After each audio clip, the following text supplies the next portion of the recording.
And the reason that we lack it is because we just haven't been taught the skill set to know how to communicate at our best, right? So there's 3 core things, guys, that you want to look at when it comes to communicating with your employees. And once I tell you what they are, you're going to go, man, that makes sense. I use analogies all the time, and I think one of the analogies that I use quite common is sports, because I think business is like sports, you know? There's a lot of similarities to it, and this will resonate with you in just a minute as to why I say that. And most contractors at some stage in their life played sports. I played hockey, rowing, all that kind of good stuff, and loved it. Still try to do a bit of it. Now I'm moving into the old golfing scene. But here's the reality. Think about sports for a second. If we're looking at a game, let's say it's hockey, you know, I'm Canadian, so hey, we got to use hockey.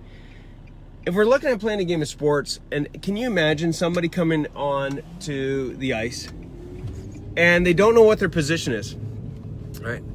If they don't know what their position is, they don't know if they're a goalie, they don't know if they're a forward, they don't know if they're a defenseman, am I left wing, am I right wing? They don't know what's in bounds. They don't know what's out of bounds. They don't know really what the rules of the game are. So no matter how determined and passionate they are about trying to win the game, no matter how competitive they are, they're already set up for failure. And here's the worst part. They've already, having them on the team and having that lack of communication means they've, to a certain degree, have set up, or whoever's brought them on has set up that team for failure, not just that person. So one of the key things, guys, if I was to draw a triangle, right? If you guys were to draw a triangle, I can't draw it right now. I'm just, doing this in the truck, so to say. There's 3 core things, okay? And it goes in this order. And we have our clients, they get this policy manual. It's about 80 pages, and it describes all of these for 90% of the positions out there. Number 1 is the role, okay? Number 2 is the results of that role. Number 3 is the rules of that role to be able to achieve those results. Okay, so like a game of hockey, right? Like what's icing? Which side of the ice are we playing, right?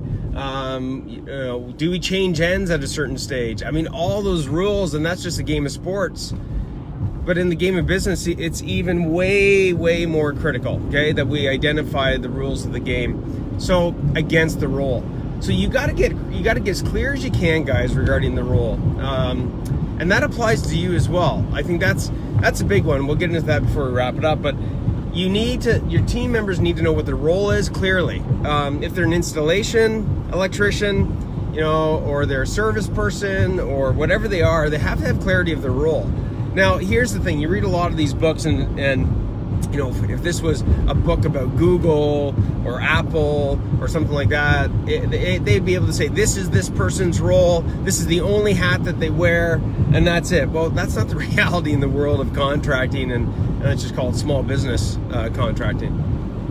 There's sometimes cases where we have to wear multiple hats, and our employees need to wear multiple hats. That makes it even that much more critical to know that when they are wearing whatever that hat it is, that they know what their role is, right? They know exactly what their role is. So this is so critical. You want to make sure that you've got this written down. You want to make sure that you cover this off with your guys, and that they clearly have you call it a job description, but I like to call it a role.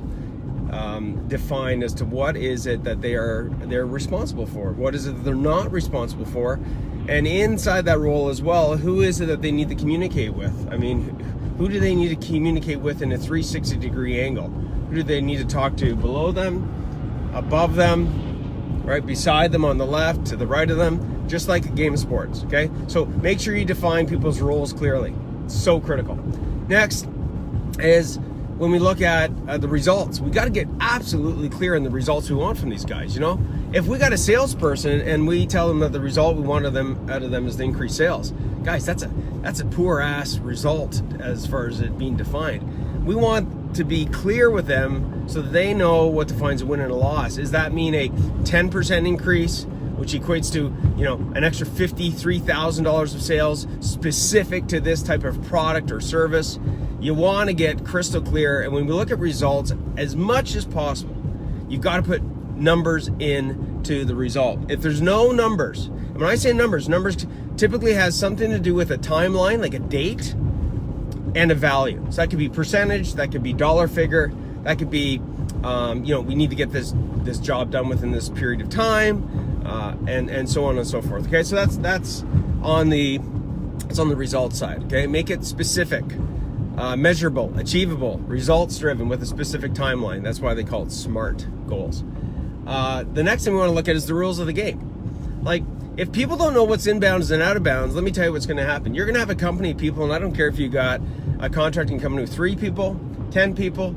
If people don't know the rules of the game specific to their role, and as well understanding the other people's roles, like, hey, if we're playing that game of sports being hockey, hey, the goalie is to stay within this certain area.